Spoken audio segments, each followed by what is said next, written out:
Sağ olыңыздар. Құттықтаңыздар. Қош келіпсіз біздің студиябызға орын алыңыздар. Негізі айтып қойышат екен, бар сөзден башталады деп, тамы айтылған сөз тарихтан тарихқа, муындан муынға қалады деп, негізілі шул сұрауыз салғач сөз туралы болса, сөз маданияты деген әміне.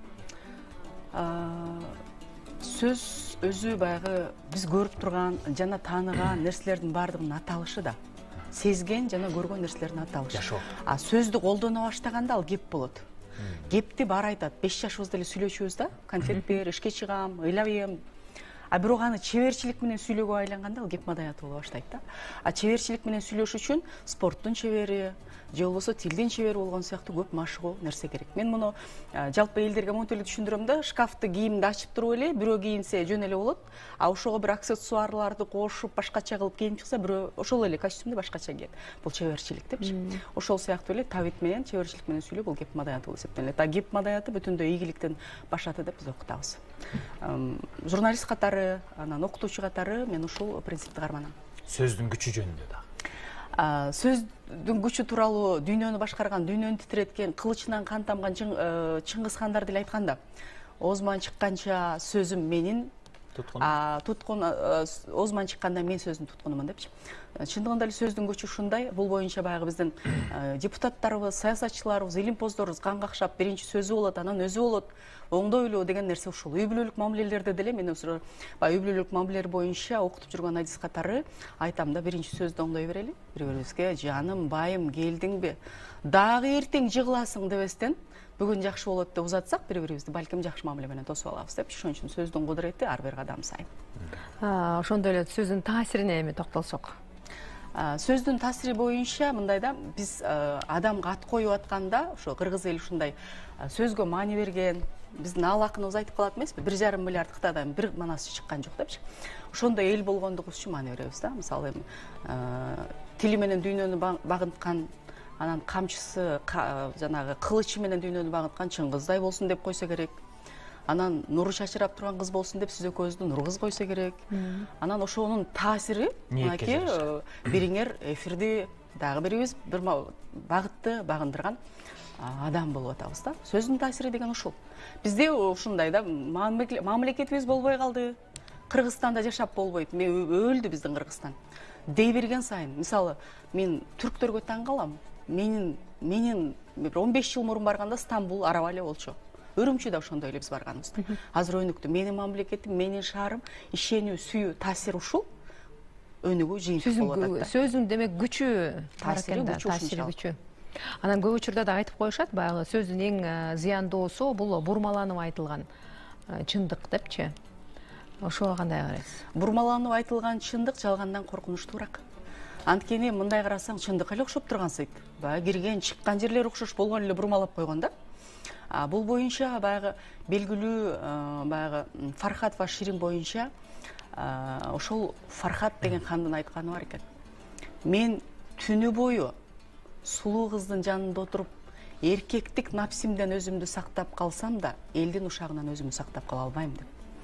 Эми ошол баягы титиреткен, бир сөз менен караган, ошол мезгилде кепичин өптүргөн, урмат сезилген заманда падыша өзүн элдин ушагынан сактай албай турган болсо, анда сөз деген ушунчалык күчтүү, сөз деген ушунчалык тез тарайт, сөз деген ушундай нерсе. Ошон үчүн бурмаланган чындык мен мындай дагы бир жол белгилеп өтөйүн, жалгандан жаманыраак. Ишенгенге эле келип турат, чындыкка эле окшоп атат, бирок коркунучтуу. Жакшы дей берсең жакшы болот дейт го. Бирок ошол эле учурда ооруну жашырсаң өлүм ашкера кылат дейт да. Эки тараптуу. Мисалы үчүн кайсы сөздөр бар да, эсептешкен дос эмес, бирок эсептүү дос айрылбайт дейт да. Мен ойлоп койдум, мындай эсептешкен дос эмес деген бул деген карыз алып алган кишиники болсо керек деп. Анан эсептүү дос айрылбайт деген бул карыз берген кишинин макалы болсо керек деп. Мындай бири-бирине карама керчилик, бирок экөө тең жашоодо болот. Аба кызык экен. Жашоонун өзү ушундай го, баягы түн менен күн сыяктуу, ак менен кара, таяктын эки учу деп коет орустар. Медалдын эки бети деп коет англичаниндар. А биз болсо баягы айдын 15-и караңгы 15-и жарык деген сыяктуу ушундай нерселер бар. Макал лакаптын бир жакшы нерсеси кылымдан кылымга тажрыйбаланып тастыкталып анан айтылганда деп ар бир адам өзүнүн көйгөйү менен турмуштук тажрыйбасына ынаным тапкандыгынан улам болуп эсептелинет да. Могу нерселердин барысы орunu жашырса өлүм ашкере калат деген туура. Бирок барып туруп эле сен жакында өлөт экенсиң деп айтуу анда тезирээк өлтүрүшү мүмкүн да. Оору сиз мына кылсаңыз 100гө чыгасыз, а могуларды кылбай калсаңыз 70ге чыгасыз деген айтуу деле адеп, бул деле чеберчилик да. Бул боюнча айтып жүрбөйлү? Амир Темир, Аксак Темир аябай келбетсиз болгон экен. Анын сүрөтүн тартканда сүрөтчүлөрдүн башы алынган. Бири көзүн оюлган бойдон тартып атат, бири бутун аксак бойдон тартып атат. Башы алынбай калган сүрөтчү ким? Бул чеберчилик менен тарткан сүрөтчү. Бутун атка мингизип, чолок бутун ар жака коюп, анан мээлеп атып турган ушундай бир бүркүт көзүн мээлегенде бир көзүңү жумасың да. Жумдуруп аттырып койгон сүрөтчүнүн башы аман калган дейт да. Же экинчиси белгилүү бир хандын түшүндө тиш түшүп калса дейт. Бардыгы келип сиздин туугандарыңыз өлөт экен десе башы алынып атат дейт. Ушундай эле жорулат. Бирөө келип ханым куттуктайм, түшүңүз кут болсун, туугандарыңыздын арасынан эң узак сиз жашайсыз деп атат. Бул деле чындыкты айтып атат. Бирок ойду берүүнүн адеби бөлөк болуп атпайбы? Орну деле ошентип айтыш керек го дейм. Мен аябай убакытты сыйлабаган досторума айтып коем да, сенин кемчилигиң менен жакшы көрөм. Кудай сени акыреттик дос кылган, Аллахка күндө эсепсиз шүгүр айтам. Ушу кечикпей эле калсаң идеалдуу болуп кетмексиң деп айтам. Анан качан кечиге бересиң? Тойгоздуң го, мен 25 жылдан бери күтүп атам деп берсең, кийинки жолу бир айга иштейт ошол. Жакшы экен. Нургуза айым, сиз ушул үй бүлөлүк маселелер боюнча дагы көп кеп кеңештериңерди берип, атайын иш-чараларды өткөрүп жүрөсүз да. Анан айтсаңыз, ошондо дагы сиз айтасыз, көбүнесе аял затынын туура сүйлөөсү боюнча үй бүлөдө ошол өтө маанилүү деп айтасыз да. Мисал катары чечмелеп кетсеңиз ошону. Мисал катары биз жөнөкөй эле баягы социалдык тармактарда реклама, анонс катары бергенде айтабыз да. Аял киши үй бүлөлүк мамиледе күйөөсүнө такыр айтпай турган фразалар бар. Качан келесиң, каякта жүрөсүң, сенден жакшылык көрбөдүм, мен ушуну билгенмин, сен мени сүйбөйт окшойсуң, сен мага ишенбейсиң деген сыяктуу сөздөр айтылбайт десек, эми айттырайын деп атсам эмне кылабыз дейт да. Анан мен айтам, чеберчилиң иштет.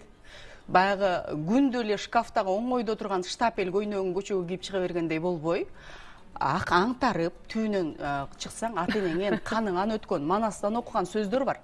Ошого айтып, сен кечиккенде аман эсен элеби деп ойлодум. Күндө көчөдө жанагы жол кырсыктар болуп аткандан аман эсен экен деп ойлодум. Же болбосо сен келсең тамак жей калабыз дегенде эле качан келесиңдин бир түрү да. Ушинтип айтсам, жеңилирээк болот. Тамак бышты байым, сиз келет бекенсиз. Же болбосо жүздөгөн жигиттердин арасынан сени тандап келсем, мени көптүн көзүнчө жерге жекиргениң кандай десең, башка жигиттер деле бар эле, мен сени көзүм катып тийген эмесмин деген сөздүн бир түрү. Мына ушинтип айтуу мамилени жеңилдете тургандыгын жаштарга айтып келет абыз да. Сөздүн керемети кандай, сөз менен гана таарылап айтып койсо болот. Баарын билген акылдуу аял менен жашаш деле кыйын болуп калат го дейм. Анын экинчи жагы да, Нургуза айым. Билбейм, мен жолдошум менен 10-класста республикалык олимпиадада таанышканмын. 5 жыл окуу жайда чогуу окудук. 9 жылдан кийин таанышкандан кийин үйлөндүк. Үйлөнгөнүбүзгө 20 жыл болду. Азырынча арыз моң жок.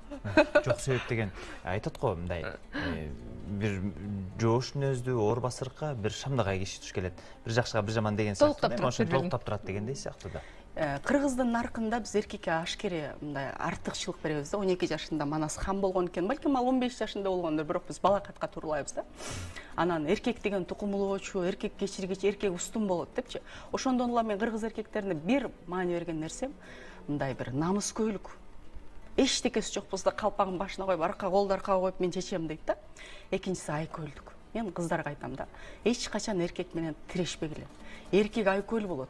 Муну жөнөкөй эле үйлөнүү тойлордо барасаңар, жигиттин бир классташы, бир группалаштары келет да, дос кандайсың? Мен группалаш, мен досумун деп табышып алат.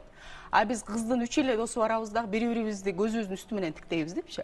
Себеби биз ушундай байкагыч, сезимтал, баа бергич болот экенбиз да. Ошол табиятыбызды эркек тартып түшүрүп, мындай бир баланстап турбай турган болсо, анда жалаң эле күн тийип жашай берсе да уйкун келет да адам. Ошол сыяктуу кылат экен. Ошон үчүн кыргыз мырзаларындагы айкөлдүк менен мындай бир башкача мырза мүнөздүктү мен жолдошуман да байкайм. Жакшы, бирок кайра сөзгө кайтып келсек, мына көп учурда сөздүн мааниси, таасири жөнүндө айтып өттүңүз. Анан биз ошол балдарды тарбиялаганда, балдарды эркелеткенде анан урушуп айтканда деле сөзгө маани бербей тилдейт экенбиз. Анан бата бергенде дагы ошо маани бербей эле бата берген учурлар да болот да. Ошону чечмелеп мисал катары түшүндүрүп берсеңиз. Баланы біз кичинекейден баштап баягы жарамазан айтып келген муктаж адамдарга чай берсең ак кочкордой уул берсин бешигиңе дейт да. Эми бул мал чарбасы менен жашаган эл табиятыбыздан экенибизден түшүнөт. Эми жакшысын алып жаманын таштап алдыга көздөшүбүз керек да. Эгерде баары эле сонун болсо жүргүлө анда боз үйгө барып жашайлы кышы менен калчылдап дегендей да. Ошол сыяктуу малга теңеп күчүгүм, торпогум, мышыгым, тайлагым деп отуруп, анан бир аз чоңойгондон кийин бул голоктоп тай эле болуп кетти, анан жорго эле болуп кетти, анан карасаң мүнөзү ушинтип азоо болуп кетти. Эмне букадай сүзөнөк болуп кетти. Анан кунаажың көзүн сүзбөсө букажы үнүзбөйт дейт, кызым жакшы жүр деп атып эле анан балдарыбыз чоңойгондон кийин бир пейилдер байкаса бул эмне малга окшошуп калды деп капа боло беребиз да. Кыргыздын кандай сөздөрү бар? Мисалы сулуу дегенде 12 түрү бар. Төөн 12 түр деп атайбыз. Зирегим, жароокерим, шириним, байкагычым, сезимталым, кемеңгерим деп деле эркелете бербейлиби? Анан мен ошондой бекемин деп сезет. Мен мисалы мен агамдын үйүнө барсам, кызы орус тилдүү эле бала бакчага барат, бирок мамыктай жумшак төшөгүмүн жамын уктайынчы десе айтып атпайм, бей ушунун атасы бир жолу айтып койгон болуш керек. Мамыкты мен унутуп калыптырмын колдонгондучу. Ошол сыяктуу бала аябай мындай мачалка сыяктуу соргуч болот да айтат. Ал эми бата берүү боюнча эң негизгиси мынакей той башкарып жакшылыктарда кызмат кылып жүрөсүздөр. Биз деле бир мезгилде кылганбыз аны, баарыбыз эле теленин жүзү болуп иштедик. Бата берүүдө биз не демекпиз эми деп тост менен алмаштырып алган жагы бар. Бата берүүнүн наркы болот. Жалпы ошончо адамдан сен бата бер деп шайланган, ыктыяр берилген ыйгарым укуктуу өкүл болуп башкасы ошого итаат кылган адам ошого татыктуу болуш керек да. Анын өзүнүн эрежелери болот. Эмнеге келгендигиңди айтасың, негизги себепкерлерин айтасың, жалпы келген адамдарды да капа кылбайсың. Каалоо айтып атканда жана бата айтып атканда баа мүчөсүн улабасын. Силер түшкөн өмүр кемеңер аңтарылбасын. Эмес, кемеңер шыр жүрсүн деп айтсак деле болот да. Себеби биздин аң сезимибизде баа мүчөсүн эмес, негизги сөздү эстеп кала турган эле кудуреттер бар. Кечээ бир агаларыбыз менен сүйлөшсөк, улуу кызымдын сулуу кайненеси деп кайрылат да. Кандай жакшы сөз. Жылуу сөз жылан ийинен чыгарат дегенде, энелерибиздин урушканда эле мисалы үчүн, "Ай көп жашагыр" депчи, мисалы сиз мындай жакшы бай болгор деп, бай болгор депчи. Анан түгөндү жок болду дебей, байыды деп сүйлөгөн мисалы улууларчы. Ошол касиеттин жоктугу сиз айткандай азыр биздин жашообузга кедергисин тийгизген учурлар. Ооба. Бул боюнча баягы белгилүү бир азыркы мен эстей албайм, бирок Мекке шаарындагы мечиттин имамынын апасына айтышат го. Сиз эмне болуп аябай тентек болгондугуңузга карабай имам болуп калдыңыз десе, мен апамдын каргышы менен болдум. Бай болгур, Меккеге имам болгур деп урушчу эле. Ошол мага мээме программа болуп кирип калган кийин сездим деген сыяктуу. Биз балдарыбызды ошентип урушубуз керек. Бешигиры деген ошол. Бешигиры деген ошол. Бирок бешигиринде деле баягы бир аз өзгөртүшүбүз керек да. Элди башкарган бай болор бекенсиң, хан болор бекенсиң деп. Хан менен байдын баары эле жакшы болотсо көрүп атабыз. Андан көрө адам болор бекенсиң, кемеңгер болор бекенсиң, элге кайрымдуулук берген берешен болор бекенсиң, завод курган элге жумуш берер, бир ушундай бир чыгаан инженер болор бекенсиң деген батагырларын, бешигырларын күчөтүшүбүз керек го дейм. WhatsApp билдирүүнү кошкон эмеспиз, бирок сизге көптөгөн суроолор түшүп калыптыр. Саламатсыздарбы? Филолог Кадырбекова эжекебиз абдан маанилүү маек курду, сону сүйлөп берди. Ошол сүйлөө речин биз кайдан өзүбүздү өнүктүрүп үйрөнсөк болот деген экен. Баягы дин алганда жакында эле кечээ президентибиз Куран боюнча дүйнөдөн биринчини алган жигитти кабыл албадыбы? Ал деген канча курбандык кылды. Мен мисалы Айсулуу Тыныбекова болгум келип атат мен деле. Бирок Айсулуу Тыныбековадай курбандык кылып, жыргалчылыгымды чыгып машыгышым керек да. Ошол сыяктуу сүйлөө чеберчилиги деле ушул. Сиздер эфирге чыгып атканда эртең чыгайынчы деп эле тырманып эле чыга бересиздерби? Жок. Эфирге эмнени айтсам экен? Ошого байланыштуу мен айткандай баягы сөз куржундарды аңтарасыздар. Ошонун жакшысын тандап чыгарасыздар. Ошон үчүн сүйлөө маданиятында ири алдыда эң нерсе, маанилүү нерсе эң жакындарыбызга, үй бүлө мүчөлөрүбүзгө жана жөнөкөй күнүмдүк абалда урушканда дагы адабий тилдин нормасына иштелиш керек. Адабий тилдин нормасы бул кыргыз тилинде кабыл алынган көл говор эмес, көл диалектиси эмес. Бул ар бир кыргыз кыжыры келбей жана кыйналбай түшүнө турган сөздөрдүн тизмеги да. Мына ошого сүйлөш керек дагы. Анан ошого ылайыктуу өзүңү күзгүдөн, башка нерседен карап, тембр, үндүн абалы чайылдап, мыңкылдап, кыңкылдап, каркылдап, шаркылдап аткан болсоң, анда иштеш керек. Себеби биз деле талпылдап баскан жерибиз жок го, бутубузду оңдоп атпайлыбы? Белибиз чыгып кетти деп машыгып, көнүгүүлөр жасап арыктатып атпайлыбы? Үн менен тембр сүйлөө деле дал ушундай курбандык менен эмгекти болгондо да тынымсыз ташты кемиргендей эмгекти талап кылуу менен адатка айланары шек жок. Мындай бир сөзүңдү өткөрбөгөн аял менен жашоо да кыйын окшойт деп жазган экен оюн Чыңгыздын оюна. Кайталоо паразит сөздөр тууралуу да сөз айтып берсеңиз мындай. Балага ат коюу дагы маани беришибиз керекпи деген. Ошол нерседен көп бара албайбыз, кээде деген биз жакшылыктарга көп барабыз, эл топтолгон жерге көп барабыз. Бири-бирин кайталообу же өз сөзүн деле кайра кайталоо. Жана ошондой эле ошол сыңарындай деген сыяктуу дей беребиз, мисалы үчүн кээдечи ушундай нерселерди жок кылуунун бир эрежеси. Илгери мен ЛТР каналында 15 жыл иштедим, ошол жерде бир төкмөнү тамашаладым эле. Сен төкмө деле эмес, жамакчы эле болуп калдың депчи. Анткенимдин дой себеби деп таппай калган деле айта бересиң депчи. Бул эме кандай десем экен тиги деген сөз бул дараметиңдин чакталуу экендигинен кабар берет. Ошентип кайталабас үчүн тиякта даяр сөздөр тизмектегидей шкафыңды ачканда кайсыл көйнөгүң каерде экендигин тапканга болгондой болуш үчүн ал сөздөр иштетилген, курчутулган, тизилген, жуулган, тизилген болгон сыяктуу даярдалган болуш керек. Алар тынбай колдонуп туруш керек, өгөй болбош керек. Мен такыр 12 сантиметр каблук кийип жүрбөсөм, бүгүн бул жерге келип кие калсам чалкаман кеткен сыяктуу, аны кез-кез кийип басып туруш керек го дейм. Ошон үчүн сөздү күндө 20 мүнөттөн китеп окууну, болгондо дагы аталар менен китеп окууну, анан бир тилде сүйлөмдү этегине чыгарууну салт кылбасак, деген муун жана адамдар коом жашай берери шексиз. Ар бир адамдын ошол коомдун өзүнүн чыгандары, чечендери, төкмөлөрү болгон сыяктуу кыргыз жашап турганда сөз өнөрү жок болбойт. Чечендик күчөй берет.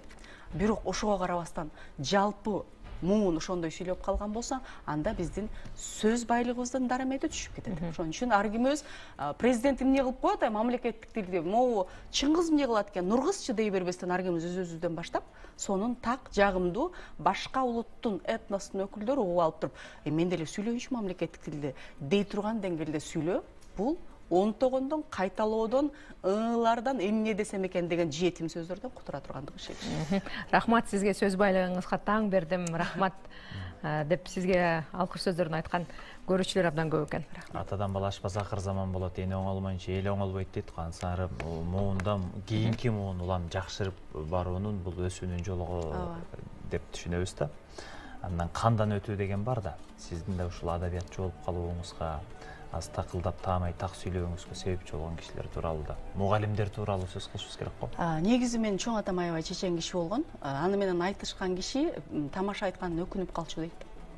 Ал биздин чоң атамдын бардык балдарынын, неберелеринин чогуу отурган чайыбызда бар. Мисалы биздин отурган чайларыбызда, жамандык, жакшылыктарыбызда бизге келген келиндер менен күйөө балдар күлүп, бетибиздин тырышы көбөйүп кетти деп тамашалап калышат да. Бул бар. Бирок ошого карабастан мен мектепте окуп жүргөндөгү Бурмачаш деген эжекемдин мен экономист болом, биздин балалыгыбыз оор мезгилге туура келип калды. Анан кум төрдү барып иштетем, барып эле байытам деген нерседен, ооба сенден экономист чыкмак жакшы, бирок сенден мыкты тилчи чыгат деп ошол жака кайтарып келип, күндө баягы мини сочинение деп койчу эле, ошону жаздырып текшерип, анан мени сен олимпиадага барып көрбөйсүңбү деп кыргыз тилден алып барып, республикадан 2 жыл катар биринчини алып, анан жоопкерчилик жаратышына себепкер болгон.